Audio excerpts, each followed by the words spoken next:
Good morning students. इस video में स्पीत में बारिश पाठ की व्याख्या को मैं शुरू करने जा रहा हूं। तो इस वीडियो को आप सुनने के पहले अपनी क्लास की जो टेक्स्ट बुक है, मतलब आरोह का जो स्पीत में बारिश है चैप्टर, उसको सामने खोलकर रखिए। मैं इसका पहले सस्वर वाचन करूंगा और फिर बीच बीच में जो कठिन चीजें आएंगी उसकी व्याख्या करते हुए चलता रहूंगा, जैसे कि क्लास में अक्सर किया जाता है। स्पीति हिमाचल प्रदेश के लाहुल स्पीति जिले की तहसील है। लाहुल स्पीति का यह योग भी आकस्मिक ही है।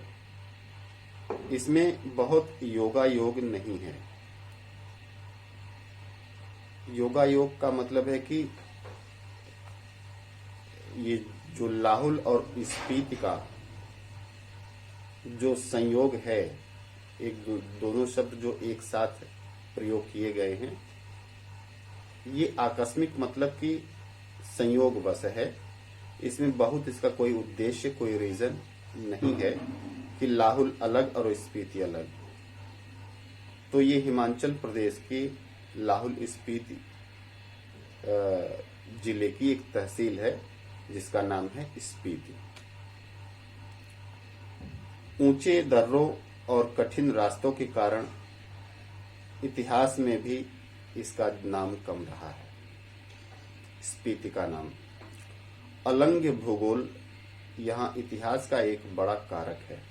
अलंघ्य का मतलब जिसके लांघा न जा सके, जिसको पार न किया जा सके। अलंघ्य भूगोल का मतलब है कि ऐसा भौगोलिक क्षेत्र जिसे लांघा नहीं जा सकता था, मतलब यहाँ लोगों का आना जाना बहुत ही रेयर में, बहुत ही कम होता था। इसलिए यह इतिहास में कोई महत्वपूर्ण स्थान नहीं रखता है, कोई बहुत बड़ा इसका कारण नहीं है। अब जबकि संचार में कुछ सुधार हुआ है, तब भी लाहुल स्पीति का योग प्रायः वायरलेस सेट के जरिए है, जो केलंग और काजा के बीच खड़कता रहता है। केलंग और काजा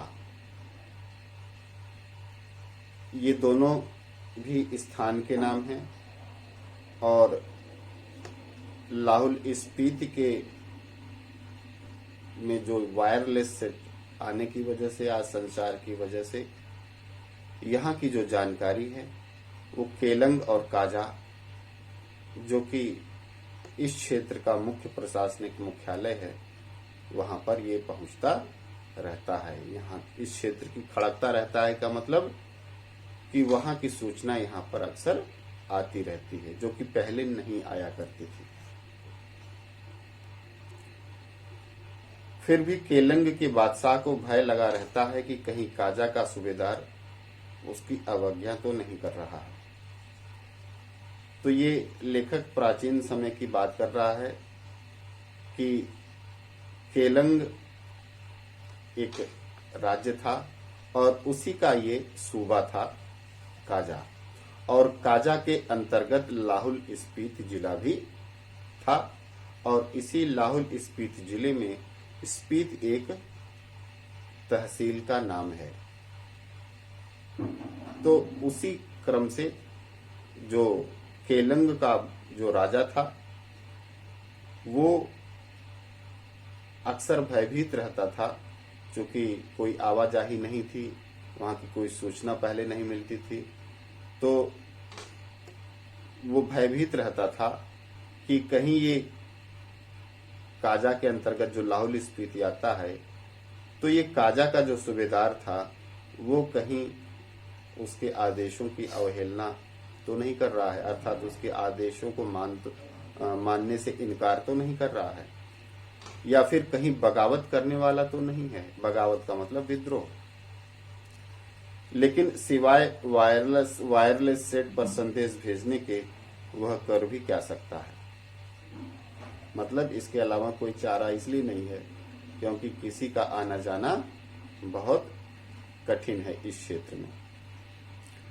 बसंत में भी 170 मील आना जाना कठिन है, शीत में तो प्रायः असंभव ही है। बसंत का यहाँ खुशगवार मौसम होता है, ठीक ठाक मौसम होता है, तो 170 मील इस दुर्गम भौगोलिक क्षेत्र में आना जाना एक बहुत कठिन कार्य है। और शीत मतलब जो जाड़े की ऋतु है उसमें तो लगभग नहीं के बराबर आना जाना होता है, मतलब यह क्षेत्र पूरी दुनिया से कट जाता है।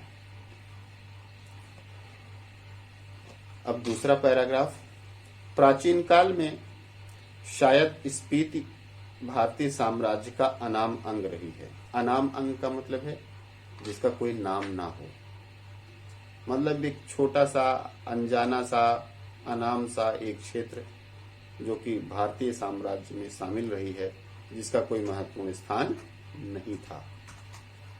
जब ये साम्राज्य टूटे तो यह स्वतंत्र रही। साम्राज्य टूट गया तो चूंकि यह क्षेत्र वैसे ही यहाँ आना जाना नहीं था, तो ये पूरी तरह स्वतंत्र हो गया। फिर मध्य युग में प्रायः लद्दाख मंडल और कभी कश्मीर मंडल, कभी बूशहर मंडल, कभी कुल्लू मंडल, कभी ब्रिटिश भारत के तहत रही है। तो अलग अलग समय में यह अलग अलग यह लाहौल स्पीति नामक जिला अलग अलग लोगों के अधीन अलग अलग प्रांतों के में शामिल होकर ये शामिल रही है। तब भी प्रायः स्वायत्त रही है। स्वायत्त का मतलब स्वतंत्र, आंतरिक मामलों में पूरी तरह स्वतंत्र, क्योंकि वैसे भी यहाँ पे शासन के सभी आदेशों को यहाँ लागू करना मुश्किल होता है। इसकी स्वायत्तता भूगोल ने सिरजी है। सिरजी का मतलब उपहार में दिया है, मतलब यहाँ के लोगों की जो ये स्वायत्तता है, जो स्वतंत्रता है, जो फ्रीडम है, वो प्रकृति का एक गिफ्ट है, एक प्रकृति का उपहार है। भूगोल ही इसकी रक्षा करता है और भूगोल ही इसका संहार भी करता है। इसका मतलब है कि चूंकि यहाँ के लोगों की जो स्वायत्तता है, जो स्वतंत्रता है, उसका सबसे बड़ा कारण भूगोल है, क्योंकि यहाँ कोई आ नहीं सकता, बाहरी आक्रांता नहीं आ सकता, बाहरी शासक नहीं आ सकते, तो यहाँ के लोग सामान्यतः स्वतंत्र रहते हैं अपनी दैनिक दिनचर्या में, कोई बाहरी दखल नहीं है। तो यह तो भूगोल यहाँ के कारण है, लेकिन इसका यही सबसे बड़ा नेगेटिव पॉइंट भी है, सबसे बड़ा नकारात्मक पक्ष भी है। चूंकि बाहर के लोगों का यहाँ न आना यहाँ के लोगों के लिए बहुत बड़ी मुसीबत बन जाता है, यहाँ के लोगों के लिए जीवन मरण का प्रश्न बन जाता है, क्योंकि बाहरी दुनिया से कट जाने के कारण जो ढेर सारी सुख सुविधाएं, जो विज्ञान के जो संसाधन हैं, जो मिले हैं इन आज पिछले कई सदियों से, वह भी इस क्षेत्र में नहीं आ पाए और इन लोगों का जीवन एक कठिन मुसीबत के दौर से तब भी गुजरता रहा। तो प्रकृति ने इनको स्वायत्तता एक तरफ जहां दी है, वहीं दूसरी तरफ इनके जीवन को एक तरह से मुसीबत और परेशानी में भी डाल रखा है। इसीलिए लेखक कहता है कि भूगोल ही इसकी रक्षा करता है और भूगोल ही इसका संहार भी करता है। तीसरा पैराब आते हैं, पहले कभी उन राजाओं का कोई हरकारा आता था। हरकारा का मतलब दूत, संदेशवाहक, मैसेंजर। तो उसके आते जाते वह अल्प बसंत बीत जाता था। अल्प बसंत मतलब जो 1-2 महीने का जो बसंत का टाइम होता है, जिसमें खुशगवार मौसम होता है, टेम्परेचर थोड़ा ठीक ठाक होता है।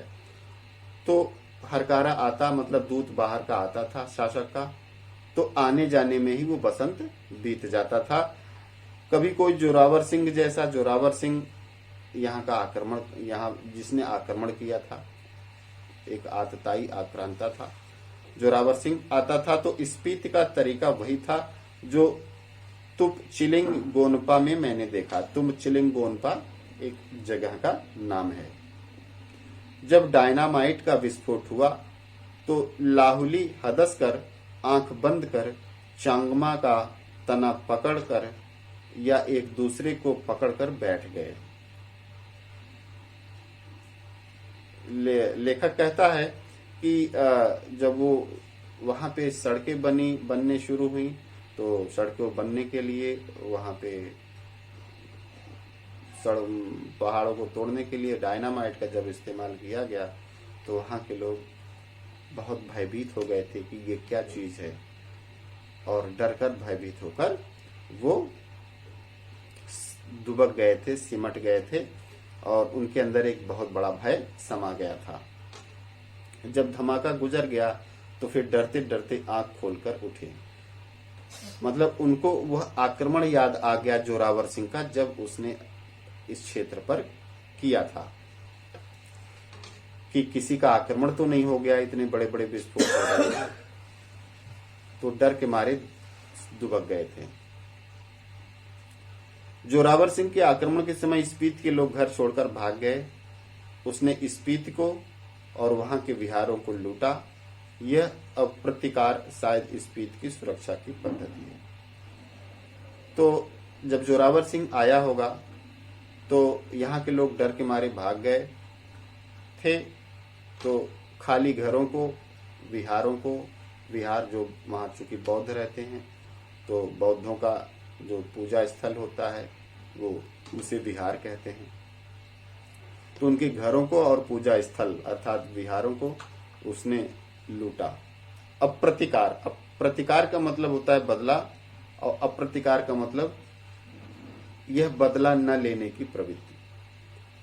अर्थात जब कोई बाहरी आक्रमण होता है तो यहाँ के लोग ऐसे ही अपने घरों को छोड़कर चले जाते हैं, छुप जाते हैं कुछ समय के लिए। आक्रमणकारी आता है, चूंकि यहाँ पर कोई संसाधन नहीं है, कोई संपत्ति नहीं है, खाने के भी साधन यहाँ नहीं मिलते, खाने की भी सामग्री ज्यादा दिनों तक नहीं मिलती, तो मजबूर होकर आक्रमणकारी को यहाँ से जाना ही पड़ता है। अब जैसे ही आक्रमणकारी यहाँ से जाता है, यहाँ के लोग फिर अपने अपने घरों में वापस आ जाते हैं। तो यहाँ यही पद्धति है अपनी सुरक्षा की इन लोगों की। मतलब एक तरह से ये आक्रमण से अपनी सुरक्षा के लिए इसी पद्धति का इस्तेमाल करते हैं। स्पीति में जनसंख्या लाहुल से भी कम है। अब मैं पहले ही लाहुल स्पीति एक संयुक्त नाम है, और हालांकि लाहुल अलग है और स्पीति अलग है, तो स्पीति में जनसंख्या लाहुल से भी कम है। तो लाहुल अलग जगह है और स्पीति अलग जगह है, और दोनों शब्दों को मिलाकर ही इस जिले का नामकरण हुआ है। तो इसी का स्पीति एक कहते हैं तहसील है। तो दोनों की जनसंख्या की बात का भी लेखक करता है। वह कहता है कि स्पीति में कम लोग रहते हैं और लाहुल में ज्यादा लोग रहते हैं। जनसंख्या की दृष्टि से 1901 की जनगणना के अनुसार 3231 रही है स्पीति में जनसंख्या, और 1901 की जनगणना के अनुसार 3231 रही है, और 1971 की जनगणना के अनुसार 7196 है। इसका क्षेत्रफल मुझे 1971 की जनगणना में लाहुल के साथ जोड़कर मिला है, जो 12,015 वर्ग किलोमीटर है। स्पीति का अलग क्षेत्रफल नहीं दिया गया है, वो जिले के साथ ही है। इसका लाहुल और स्पीति दोनों का ये क्षेत्रफल है 12,015 वर्ग किलोमीटर। इंपीरियल गजेटियर के अनुसार यह क्षेत्रफल 2,155 वर्ग मील है।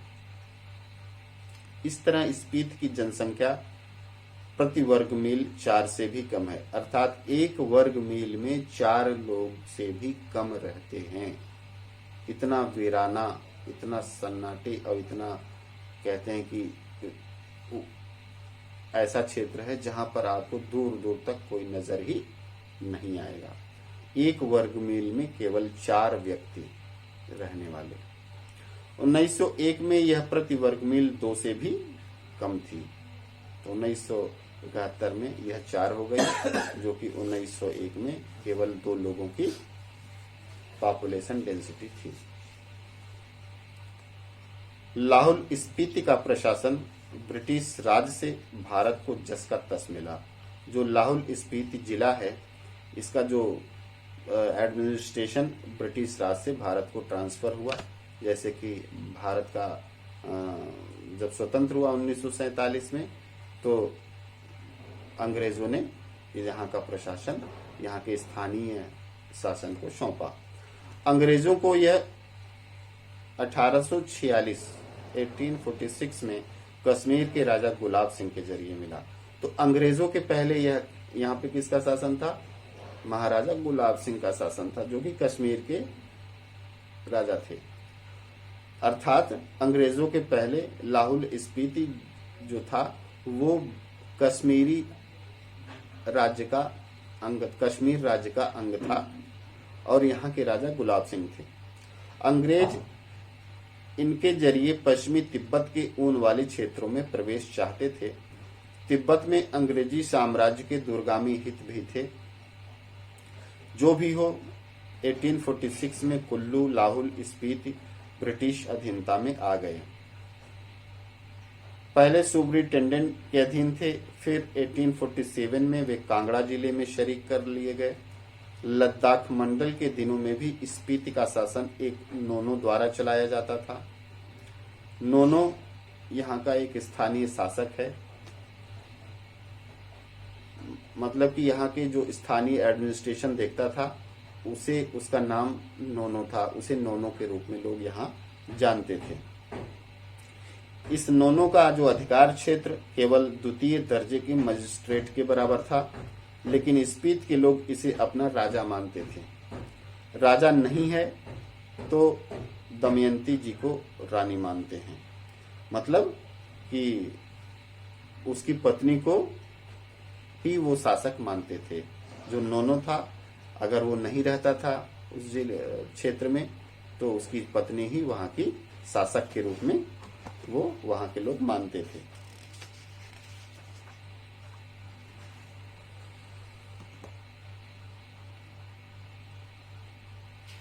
ये पेज नंबर